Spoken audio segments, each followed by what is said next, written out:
vous salue. Je m'appelle Tina Nzeba.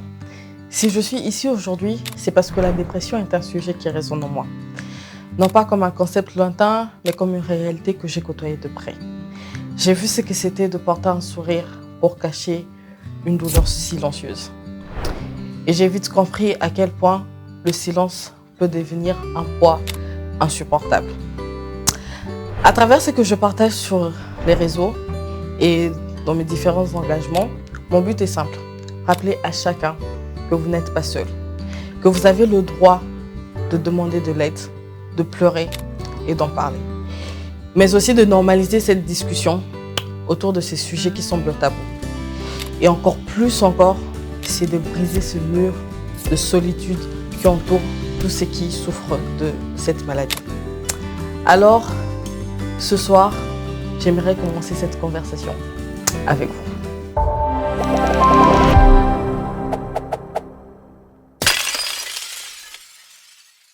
Les maladies, certaines sont curatives et d'autres par contre ne le sont pas. Et aujourd'hui, nous allons parler d'une maladie qui touche d'abord l'esprit, que dis-je, l'âme d'une personne avant de toucher son corps. C'est la dépression. Je crois que vous en avez entendu parler. Aujourd'hui, ce n'est pas sur un plan scientifique que nous allons l'aborder, mais un témoignage vrai d'une personne qui l'a vécu et vous le connaîtrez dans très peu. Je suis ravie de recevoir Tina Nzeba dans mon plateau et vous êtes dans l'émission En avant-plan présentée par Astrid Ngalula que je suis. Mesdames et messieurs, soyez les bienvenus. Salut Tina. Salut Astrid. Comment ça va Tina? Je vais super bien. Et toi? J'aime ton sourire. T'es rayonnante en tout cas. C'est gentil, t'es toute toute gloire belle. à Dieu. Alors Tina, tu es deuxième d'une famille de 4 enfants. Oui. Et dans ton temps perdu, tu es plutôt rédactrice. Tu aimes la lecture. Et tu es aussi fondatrice, présidente de la fondation Les Ailes De l'espoir. De l'espoir. Oui. Alors, c'est depuis quand cette fondation? Alors, c'est tout récemment que je me suis mise à l'idée de mettre sur pied cette fondation. J'ai toujours eu à venir en aide aux enfants démunis. Chaque décembre, je le faisais de manière personnelle. Et depuis peu, l'idée de mettre une fondation germait dans ma tête et je me suis dit, il faut se lancer. Pourquoi pas? Pourquoi pas? Mais quand on est jeune en plus, oui, quand on a de l'énergie, pourquoi et pas? la vie. Et la vie devant nous. Alors ça, c'est encouragé. Aujourd'hui, nous abordons avec toi le sujet de la dépression. Oui. Eh bien, personnellement, je dois avouer que ça m'échappait un peu ce sujet jusqu'à ce que j'entende ton témoignage. Oui. Et là, je me suis dit, il faut qu'on en parle. Ouais, il fallait qu'on en parle.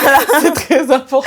Donc, à déjà voir ta coupe de cheveux, on comprend qu'il y a quelque chose qui s'est passé. Oui. Et ce sourire rayonnant, je pense que ça vient de quelque part. Il y a une histoire cachée derrière ce sourire. Oui, ça c'est vrai. Alors, la dépression, qu'est-ce que c'est? Comment est-ce que tu apprivoises cela? Alors, la dépression, il faut savoir que c'est une tristesse permanente. Okay.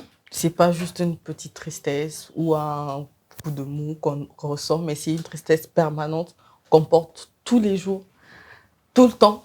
Et ça, même quand on est entouré, on peut rire de facettes, mais on a cette tristesse. On se sent démoli de l'intérieur, on se sent diminué, on perd notre confiance en soi. C'est vraiment une bulle où tu es enfermé à l'intérieur, où tu ne comprends même pas ce qui se passe, mais tu le ressens au-dedans de toi. Okay. C'est ça. Ouais. Et là, ça m'emmène directement à te poser la question, mais comment est-ce que tu as vécu cette dépression? Comment a-t-elle commencé? Et comment tu t'en es sortie jusqu'à présent, jusqu'à venir en parler comme ça dans ce plateau? Alors, ça a été un long combat. Un long combat.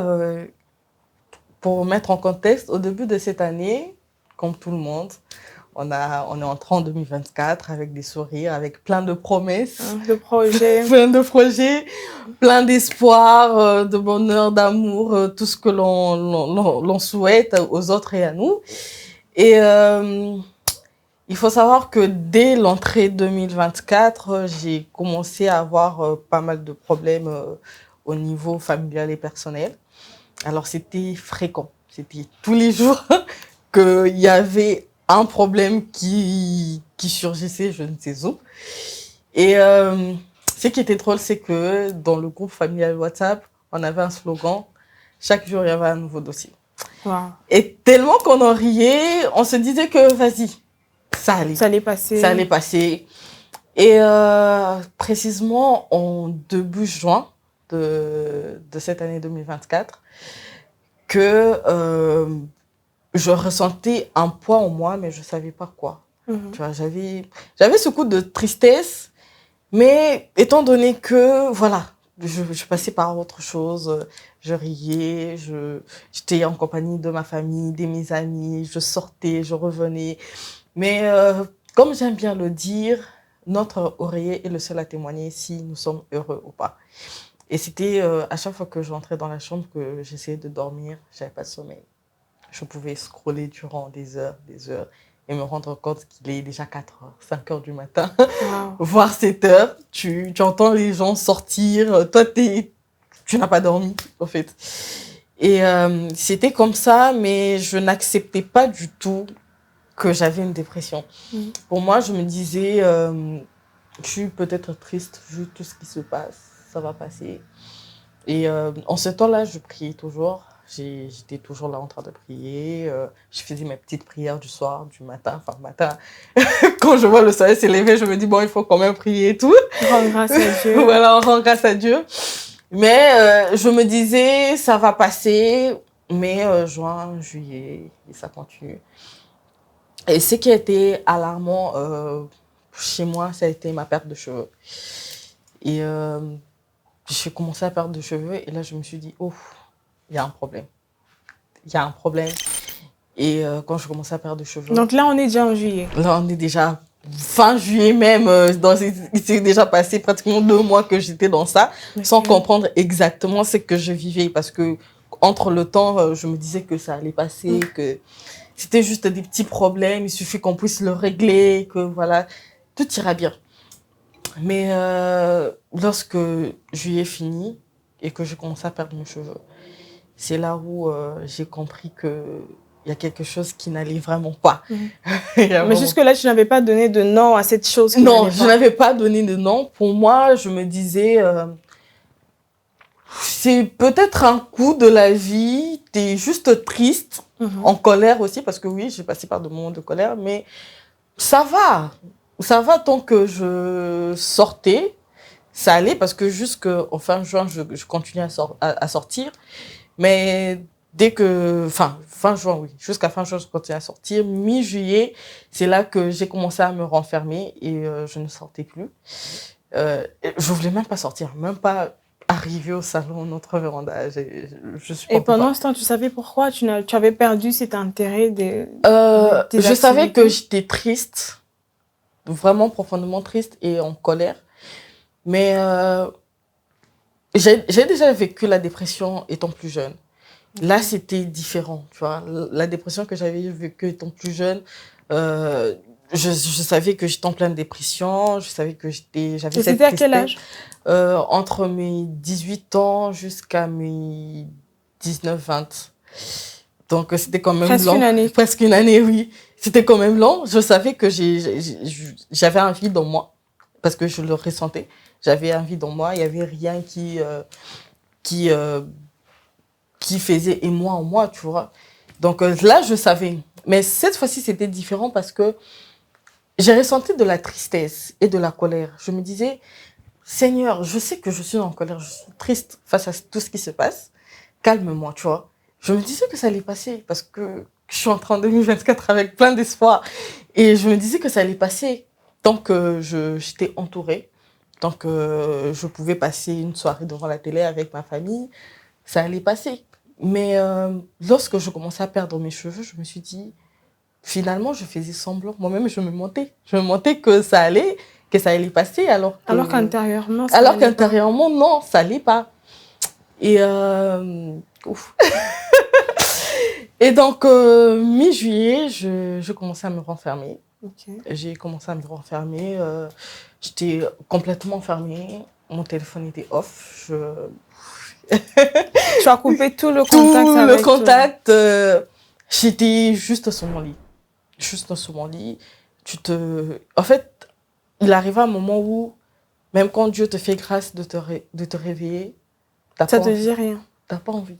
tu te dis, pourquoi tu m'as réveillée aujourd'hui? Non, attends. Tu te réveilles le matin, tu te demandes pourquoi tu m'as réveillée ce matin. Pourquoi? Pourquoi tu m'as réveillée? Ça, c'était toujours les problèmes auxquels tu faisais face, qui te faisaient réagir comme ça. Qui me faisaient réagir comme ça, et plus la perte de mes cheveux. Okay. Tu vois, plus la perte de mes cheveux, et j'étais là. Et tu étais en colère contre Dieu. Contre Dieu. Tu disais, mais pourquoi tu me fais pas des soins capillaires, Dieu? Voilà, j'étais en colère contre lui parce que je me disais, il savait tout ça.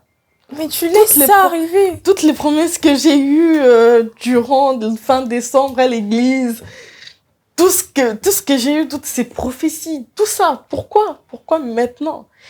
Et t'as même plus envie de te réveiller, tu sais. Et même quand tu pars te brosser les dents, parce qu'on a un miroir devant le lavabo, je me regardais même pas. Pourquoi donc? J'arrivais pas, je reconnaissais pas la femme qui était devant moi. J'étais juste morte de l'intérieur. On va revenir un peu sur quelque chose. Oui. Tu as dit que c'est pas la première fois que tu vives une dépression. Oui, la première fois, c'était entre tes 18 et 19 ans. Oui. Alors, comment est-ce que tu en es sortie? Alors, la première fois, ça c'est une belle anecdote. La première fois, comme je l'ai dit, je marchais toujours avec ce vide en moi. Je savais que rien n'allait. Tu vois, rien n'allait. Je ressentais. Mais c'était venu d'où? C'était quoi le déclic de ce sentiment que tu avais, ce ressenti? Alors, je ne saurais très exactement te le dire. Okay. Mais je me rappelle vraiment comment j'étais durant cette période-là. J'avais le vide en moi, rien ne m'intéressait. J'étais juste là sans être là. Wow. Voilà, c'est vraiment ça. Tu vivais sans exister. Voilà, je vivais vraiment sans exister. Et jusqu'à ce que, c'était en novembre, il y a une amie en moi qui m'a carrément forcé la main pour qu'on aille à Bunda 21. Elle s'était même fâchée contre moi parce que je voulais pas y aller. Je me disais, mais vos églises là, avec plein de bruit là, s'il vous plaît, pardon, j'en veux pas. Donc avant cette dépression, il n'y avait pas d'église, il n'y avait pas de Jésus dans ta vie. J'étais catholique, mais j'avais arrêté même d'aller à la messe, pour te dire. Parce que rien ne touchait mon cœur. Tu avais perdu l'intérêt pour tout. Pour tout. Donc, j'ai faisais des choses comme un robot. Vas-y, s'il faut être là, il faut être là. J'allais en cours, je revenais, je dormais. En tout cas, j'ai dormi énormément. Mon grand-père s'est fâché contre moi parce que j'ai dormi énormément. Il disait, mais moi, c'est là la raboyété. Pourquoi tu dors trop? Alors que c'était une réponse face à ma dépression. C'était le seul moment où j'étais bien. C'était quand je dormais parce que tu oublies tout, tu ressens rien. Alors, tu es un peu apaisée. Alors, cette amie, elle était fâchée contre moi parce que j'avais refusé d'aller à Bunda 21. Et je me rappelle, il restait 3 jours vers la fin. Et je me suis dit, bon, vu qu'il reste 3 jours, de toute façon, j'ai rien à perdre. Que j'y aille pas. Ma vie sera toujours la même chose. Alors, le premier jour où je suis allée, c'était bizarre parce que c'était la première fois que j'entre dans une église pentecôtiste, des réveils. Je vois des gens prier à gauche, d'autres tomber, d'autres crier. J'étais juste là. Qu'est-ce qui se passe? Qu'est-ce qui se passe? C'est quoi ce théâtre? C'est quoi ce théâtre? Et je me rappelle en sortant, j'étais tellement en train de rire. Je me disais, mais comment vous faites pour tomber comme ça? C'est quoi cette comédie? Et il y a une amie qui était là, elle a dit, t'inquiète pas, quand Dieu va te toucher, tu verras. J'étais là, vas-y quand même. Et le lendemain, je me rappelle, on n'était pas allé au cours. On devait aller, elles m'ont dit qu'on y aille avant pour être durant le premier rang et tout. Et il faut savoir que même quand j'en riais, ça m'avait quand même touchée parce que il y avait d'autres personnes quand on sortait qui témoignaient, qui disaient, oh non, Dieu m'a guéri, Dieu m'a touchée, je me sens bien et tout. Et c'était quand même resté dans ma tête et je me disais, Dieu les a touchés et tout.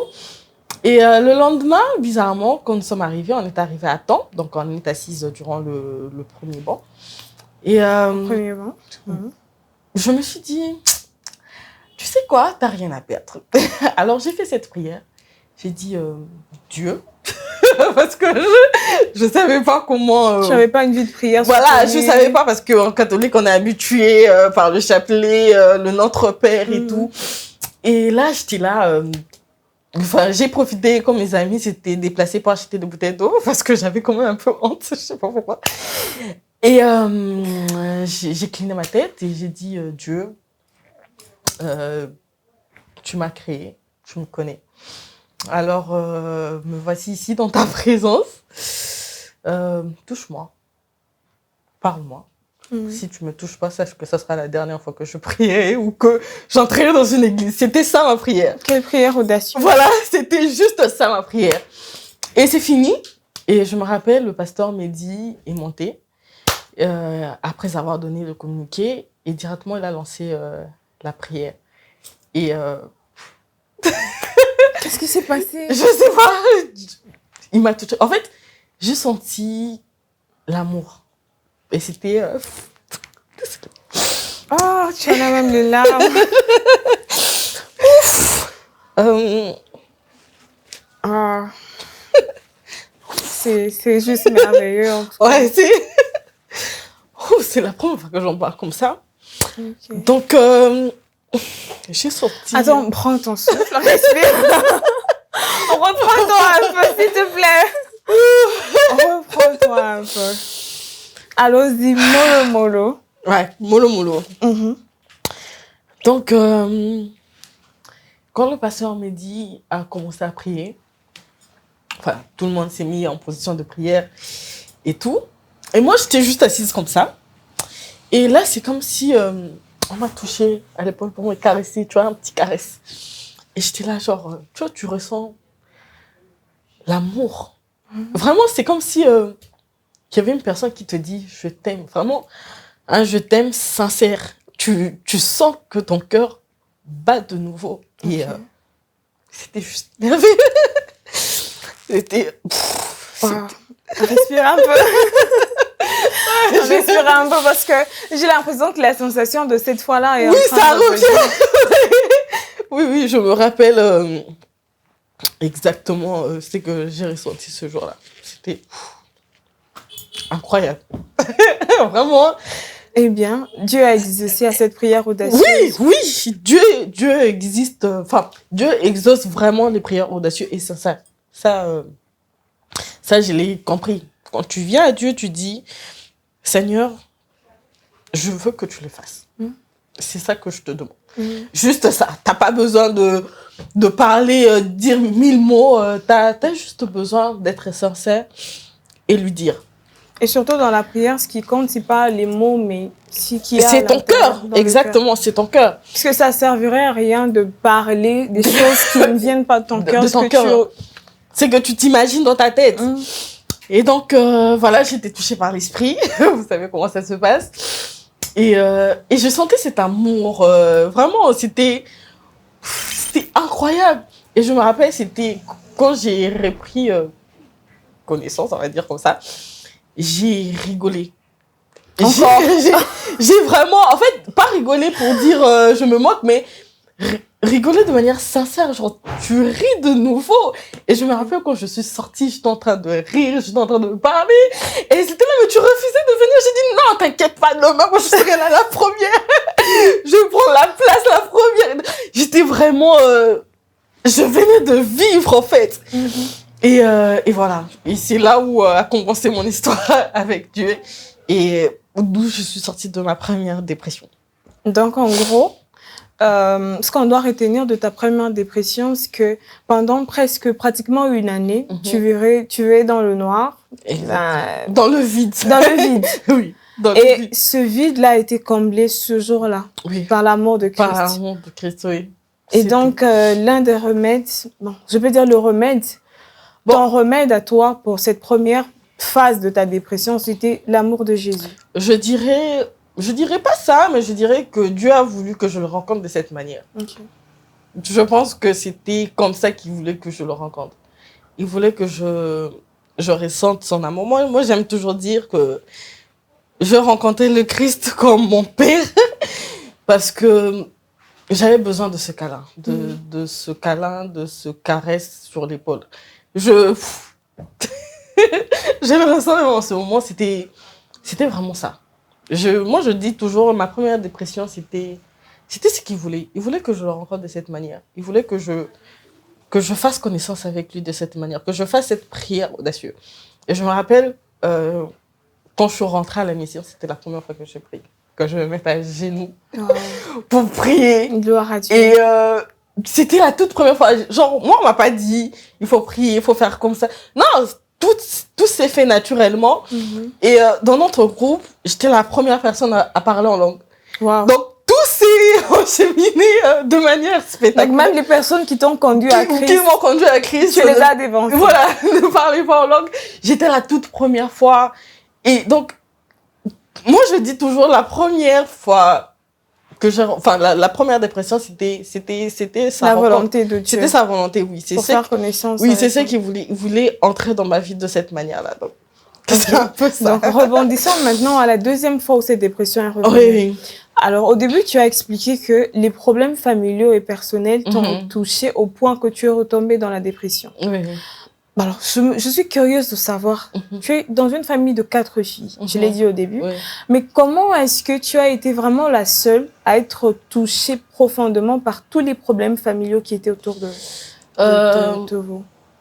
Sans entrer dans le détail, c'est parce que j'étais allée chercher cette personne pour le ramener dans la famille.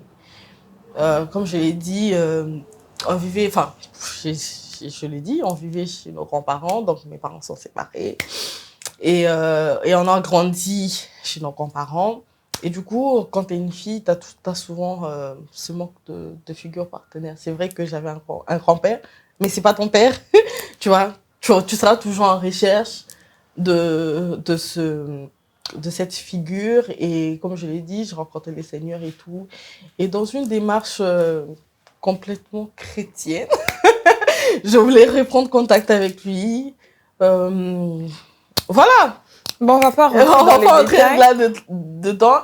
Et donc, étant que c'était le noyau, c'était lui le noyau de ce problème, donc ça m'affectait plus personnellement parce que je me rappelle une fois, parce que quand il y avait trop, on va dire mi-juillet et tout, je ne répondais plus aux messages, donc quand il y avait toujours des problèmes, parfois je regardais. Et c'est d'ailleurs ça qui a poussé à ce que je sois plus connectée. C'est parce que une fois, il y a ma petite soeur, je ne l'en veux pas, il y a ma petite soeur qui a écrit dans le groupe, de toute façon, c'est Tina qui l'a ramenée. Tu vois? Donc c'est comme si c'était ma responsabilité à moi. Et cette culpabilité-là fait que tu retombes en fait dans cette dépression. Exactement. Alors, Tina, ton histoire est vraiment émouvante. Oui. Je te félicite vraiment pour ce courage que tu as parce que, merci. Tu sais, la dépression, c'est pas un sujet qu'on parle comme... c'est pas comme si on parlait de la hausse du prix du pain, comme on a l'habitude d'entendre. C'est pas des sujets qu'on a l'habitude d'entendre au quotidien. Exactement. En fait, ce sont des choses vraiment particulières qui touchent personnellement la personne. Et c'est pas facile d'en parler. Et surtout quand c'est lié à sa famille. Donc, je salue vraiment ton courage. Merci. Et je prie en tout cas. J'espère que cette dépression partira pour de bon. C'est parti. Elle ne reviendra plus jamais. Plus jamais, je l'espère. Ok. Donc, mais autour de la dépression, on entend des idées comme les gens dépressifs sont juste tristes, que la dépression, ce n'est rien, vous aggravez les choses, etc. Qu'est-ce que tu penses de ces stéréotypes? Déjà, j'aimerais qu'on arrête. On arrête de dire que c'est juste des caprices, parce que ça, je l'ai entendu. Non, elle est juste capricieuse ou il est juste capricieux. Non. Non, déjà que la personne qui vit la dépression ne le comprend pas. Parce que c'est pas comme si tu savais que ça commençait, tu vois, comme si tu tombes malade de la malaria, tu sais que et qui samedi 16 heures de fièvre et maintenant tu vois, c'est pas comme ça. Ça s'installe petit à petit. Et si tu ne prends pas le temps de te comprendre toi-même, jusqu'à ce que tu auras des idées suicidaires, c'est là que tu vas te rendre compte que ça va pas. Tu es déjà très enfoncé. Voilà, que c'est vraiment très entré. Et parfois même, dans notre culture bantou, c'est là où tu te dis, ça va, donc il est bateau.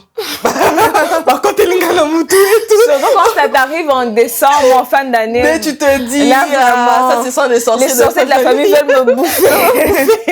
Alors que non, il y a, comme on le dit, c'est ton esprit qui est fatigué. qui te le communique. Parce que, tu vois, c'est plus facile quand le corps est malade. Tu sais comment le toucher, tu sais comment le guérir, tu sais chez qui tu vas aller. Tu sais quand tu as un problème de peau, par exemple, voilà, tu vas chez un dermatologue. Quand voilà, tu sais chez qui. Mais quand c'est la dépression, quand c'est ton esprit qui est abattu, là, tu ne sais pas trop à qui te référer.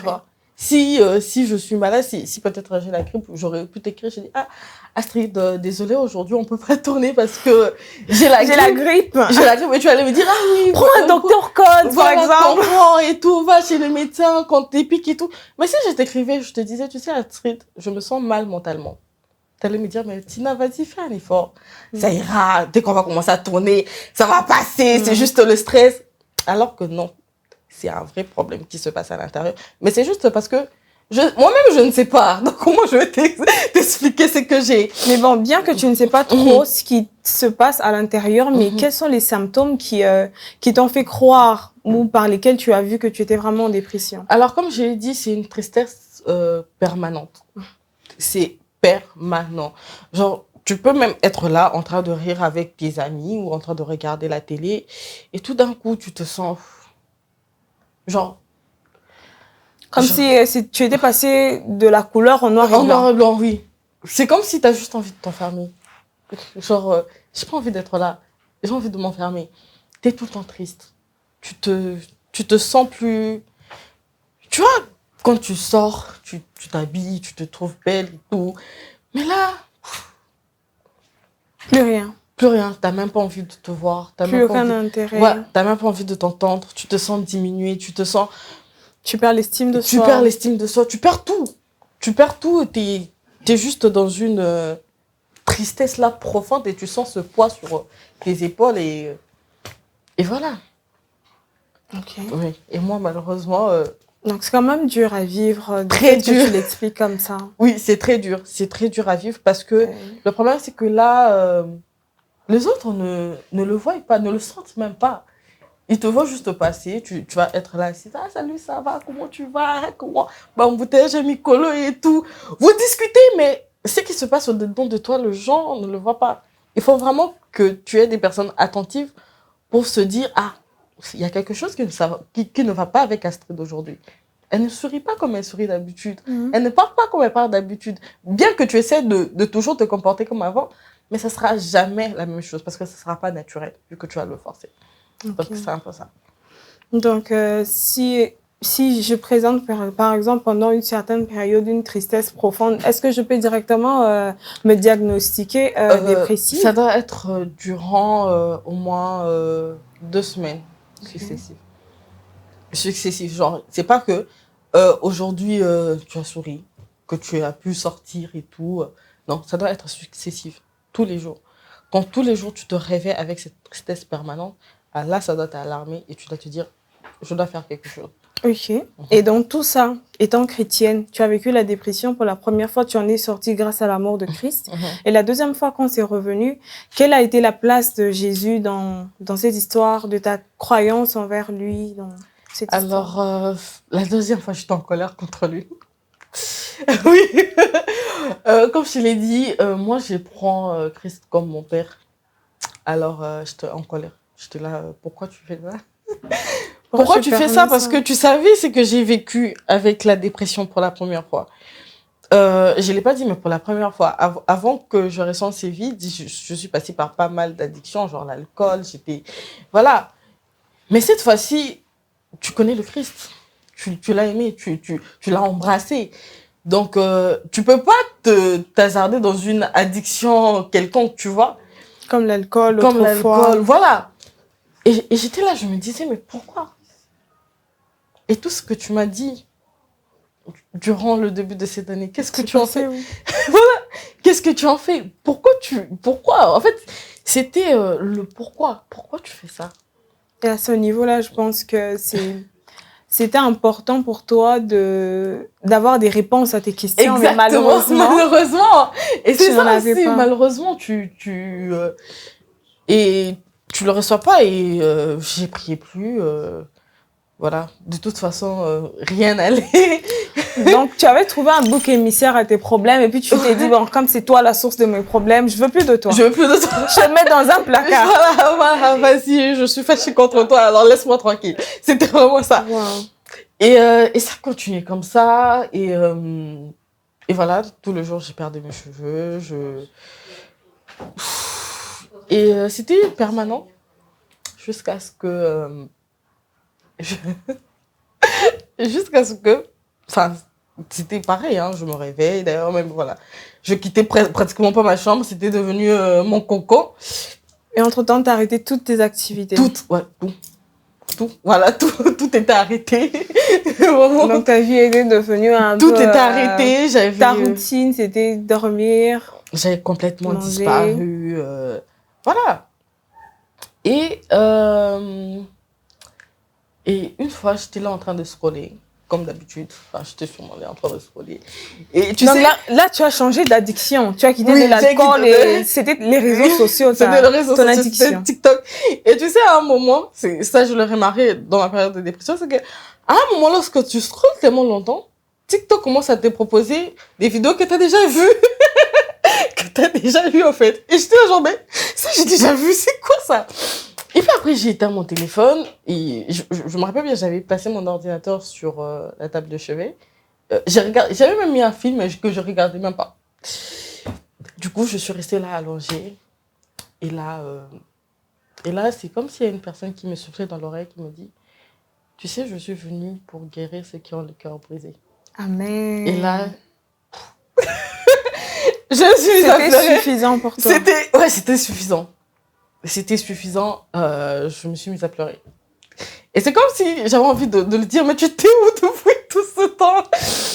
Et j'ai pleuré. Et je suis entrée sur YouTube, sur mon ordinateur.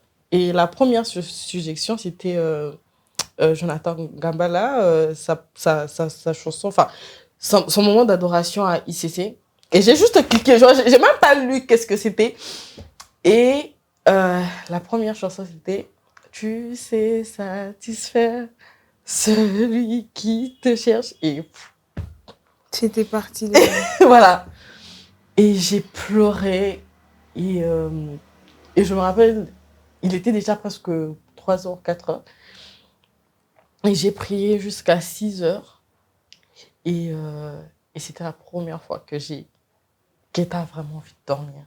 Genre, pas dormir pour t'échapper. Mais vraiment, tu vois, ce sommeil doux.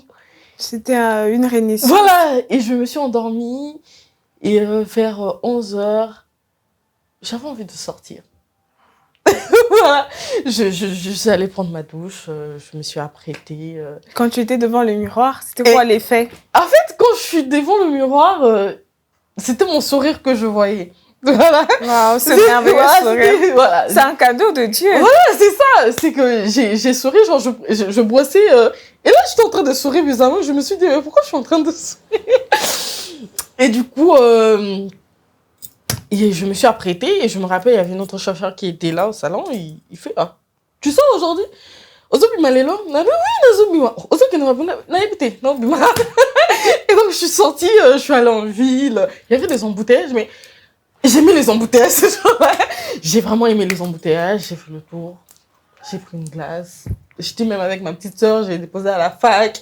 J'ai tourné. Tu as repris goût à la vie. Oui, tu revivais à nouveau. Je suis rentrée. Et il faut savoir que quand tu es dans une dépression, même l'état de ta chambre se montre. C'était vraiment... le désordre total. Le désordre total. Et j'ai commencé à ranger. Wow. J'ai commencé à ranger. J'ai mis de la musique. Je chantais. Et je savais que j'étais pas complètement sortie, mais que c'était le premier pas. Dieu m'a permis de faire le premier pas. Et... Encore une fois, c'était encore une fois. Oui, encore une fois. Voilà pourquoi je dis que c'est mon père, en fait. C'est vraiment mon père responsable. Et je savais qu'il fallait que j'y fasse quelque chose. Tu vois. Donc... Alors, puisqu'on est en train de courir derrière le temps, quelles sont les séquelles? Est-ce qu'il y a des séquelles qui sont restées de toi, de cette vie-là de dépression, une fois que tu en es sortie? Alors, déjà, j'ai perdu mes cheveux. Ah, c'est visible pourtant. C'est visible même, bien éclairé en plus. J'ai fait une alopécie sévère à cause de ça. Mhm. J'ai perdu mes cheveux. Beaucoup des gens, quand ils sortent de la dépression, ils ont une réticence envers ce qui les a causé la dépression. Moi, personnellement, j'ai pas voulu développer ça. Parce que Dieu nous demande d'aimer nos prochains. Et j'ai dit à Dieu, Occupe-toi de ça. occupe-toi de ça, s'il te plaît. Mais j'ai pas envie de développer de la colère, ni de la haine. Parce que c'est pas ce que j'ai envie de ressentir. J'ai envie d'être heureuse. Et en paix. être en paix. Voilà, Surtout avec toi-même. surtout avec moi-même. Je veux être en paix avec moi-même et j'ai pas envie de batailler contre la colère et la haine envers cette personne. Déjà que cette période de dépression, c'était comme une lutte en fait perpétuelle Voilà, dans ton perpétuelle, esprit. tout le temps. Essayant de comprendre, essayant Voilà. de sortir, essayant de J'avais t'échapper. j'avais besoin d'avoir des bruits sonores pour ne pas réfléchir. Voilà pourquoi parfois je pouvais mettre un film et juste déposer mon ordinateur de côté, entendre juste le bruit sonore des gens qui parlent et autres, pour juste ne pas accorder à mon cerveau le temps de réfléchir face à tout ça. Je voulais pas réfléchir face à tout ça. Et du coup, j'ai dit à Dieu, j'ai à mon cœur. J'ai à mon cœur Et même que la Bible dit, garde ton cœur plus que toute tout. chose. Ça, c'est très important. J'ai dit, j'ai à mon cœur et donne-moi la force de m'assumer maintenant. C'était tout ce que je voulais. Vraiment, qui me donne la force de m'assumer maintenant. Et je crois qu'il t'a donné largement la force. Et alors, la Tina dépressive et la Tina d'aujourd'hui, est-ce qu'il y a ces deux personnes différentes ou Oui. est-ce qu'il y a vraiment une renaissance ou il y a encore des choses qui sont restées de cette partie-là de toi? Il y a une belle renaissance. Gloire à Dieu. Je me rappelle la fois où on a travaillé ensemble, tu m'as dit, je vais passer de la mort à la résurrection. Exactement, C'est vraiment ça ce que qui j'avais s'est compris. passé dans ma vie. Quand je regarde la Tina dépressive, j'ai envie de la faire un gros câlin. Oh, j'aurais voulu la soutenir, la porter. Et vraiment la dire, tu sais, fais confiance à Dieu. C'est vrai qu'il a promis deux choses, mais durant même ce Bouddha 21, le pasteur qui avait dit, Malabbanzambe et Zikakate. Et Polakate plutôt, voilà. Genre, tant que ça ne s'est pas accompli, dis-toi qu'il y a toujours sa parole sur ta tête et ça va s'accomplir. Et même si le temps humain nous dit que c'est la fin de l'année, pour lui, le temps n'est pas encore... Il peut agir même une minute avant une nouvelle année. Voilà. Pour lui, le temps n'est pas encore fini. C'est son plan. Il sait pourquoi. Et je dis à Dieu, merci. Aujourd'hui, je dis merci à Dieu. Merci pour ce travail que tu as fait en moi. Oui, merci pour ce travail que tu as fait en moi parce que aujourd'hui, j'arrive à apprécier. J'apprécie réellement chaque souffle qu'il me donne et chaque instant que je vis. Tu vois, avant, tu te réveilles le matin, tu pars travailler, tu te dis, c'est une routine. Après, en ce moment, tu dis, merci Père pour cette journée. Tu dors. Et maintenant, chaque jour, c'est un peu comme une adoration que tu lui donnes. Je pense que c'est ça ce qu'il voulait. Il s'est dit, mais où était la Tina que j'avais fait un câlin? Je veux que tu reviennes. Et je me dis, aujourd'hui, quand je regarde ce que j'ai vécu, Tu te dis que ça en valait la peine? Oui, à un moment, j'ai dit merci. Ça en valait vraiment la peine. Alors Tina, encore derrière le temps, j'ai vraiment aimé personnellement cette histoire, cette expérience que tu as eue dans ce moment de dépression. C'était pour toi un moment de connaître le Seigneur, de le rencontrer et surtout son amour dans ta vie dont tu avais réellement besoin. Exactement. Alors, qu'est-ce que tu dis à ces personnes qui passent par des moments de dépression pour conclure cette émission? Mais je pense que nous aurons encore un autre épisode pour qu'on puisse parler de la dépression et comment maintenir des relations pendant qu'on est en dépression et surtout des paroles en fait, les pensées qui nous rentrent parce que à un certain niveau de ton histoire, j'ai cru comprendre que les paroles que tu avais acquiescées durant ton enfance, parce que tu n'as pas fait mention, Mais ça compte surtout. J'aimerais qu'on en parle très prochainement. Donc, les pensées, la gestion de ses pensées, mais aussi comment est-ce qu'on peut gérer la dépression par rapport à ses proches, à sa famille et tous les gens qui nous entourent. Donc, tu vas finir par nous dire à ces personnes qui traversent des moments de dépression, quel est ton conseil, quel est le plus grand conseil que tu peux leur donner? Alors, le plus grand conseil que je peux vous donner, sincèrement, vous avez le droit de pleurer. Ça, on le dit pas souvent. On croit que pleurer, c'est une honte. Moi-même, je n'accepte pas de pleurer. Mais vous avez le droit de pleurer. Vous avez le droit d'en parler et de demander de l'aide. Ce n'est pas une maladie utopique ou une maladie de blanc, comme je peux entendre, ou ce n'est pas votre imagination qui vous joue de tour. Non, c'est vraiment une maladie. Et demandez de l'aide et trouvez une personne dans votre entourage à qui vous pouvez vous confier, à qui vous pouvez parler. Cette personne qui peut juste vous dire « Je te comprends, je suis là ». Merci Tina. Donc, c'était un plaisir pour moi de te recevoir Tina. On a parlé de dépression, un sujet qui est peu commun, mais qui touche vraiment des vies. Et j'espère que cette émission bénira des gens, des milliers de personnes qui sont en train de passer par là.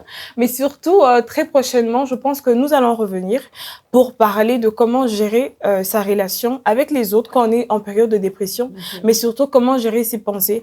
Parce que la pensée, c'est, je pense, le siège en fait de la lutte qu'une personne dépressive est en train de traverser. Exactement. Et portez-vous bien chez vous. Bonne fin d'année. Prenez soin de vous et on vous dit à très bientôt.